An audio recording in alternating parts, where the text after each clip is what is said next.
The next day, which was his last day, he finished and said, "Do you want to know about Africa? It's important I'll tell you this story." I said, "Yes." He said, "There's nothing called African economy." He said, "Nobody plans with Africa." I was so, you can imagine how I feel. He turned to me and said, "Peter, can you give me 10, 20-year plan of your country?" You know, the hall was full. I was courageous enough. I said, "Yes." Even when I know there was not even tomorrow. Next one for 1 month. I said, "Yes." He said that you can only do that when you have countries. If you have America, they have 10-year plan, 20-year plan, 30-year plan. You don't see it in African countries. I said, "It's in my country." When I know it wasn't there. Because see, have I ever seen any car manufacturer talking about African specification? So they have European specification, Gulf specification, Asian specification, American specification. You know why? Nobody plans with Africa. Say, "Join me for lunch." So I joined him for lunch. After lunch, he said, "Let's take a walk by Lake Michigan." You know, if you know Kellogg Graduate School, it's on banks of Lake Michigan. The lake is like this, the school is like this. So they have long beach. So he said, "Let's take a walk in it." And we decided to take a walk.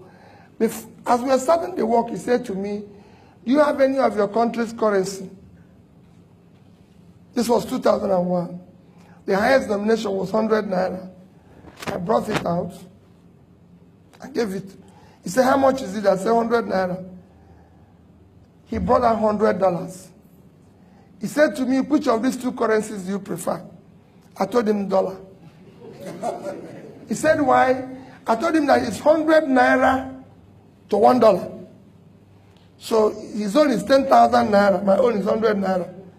So he said I should keep his dollar and take my naira. Took my naira. So he gave me $100 for 100 naira. After we walked a little while again, he turned around to me and said, "Peter, you still have the money?" I said, "Yes." He said, he brought it out again and said, "Which of these two currencies do you prefer?" I told him $100. He said, "Why?" I told him about the rates. Again, so okay, you keep it, I'll keep your money. He said, "Let's sit down." We sat down. He first proved to me that it costs more to print the naira than to print the $100. Naira have multiple colors. I came back and took it on with Sanusi, and he agreed. Naira have multiple colors, but dollar is just green and white. He said to me, "Peter, do you know why you believe in the dollar and you don't believe in naira?" I answered him again. He said, "No, it's the amount of faith you have in your country. You don't have faith in your country. It's not about it. You don't have faith in your country. Economy is driven by faith. Nothing else." Anybody who tells, "I've been teaching this for several years now," is faith. It's hope. That is what those plans I'm talking to is all about. 10 years, 20 years. It's hope. Nobody is sure what is going to happen in 10 years. But countries do give their people hope. But there's a sense of hopelessness in your place. That's why you prefer this currency. I've served on various boards and various committees and everything. And he went on and on to tell me about his life. And he convinced me that Japanese people keep their money in yen, not the rates. Chinese in Chinese yuan. Malaysians in Malaysian ringgit. Singapore in Singaporean dollars. He went on, then there was no euro. He told me Italians, which their rate was worse, keep it Italian rela. Germans in marks, everybody in this.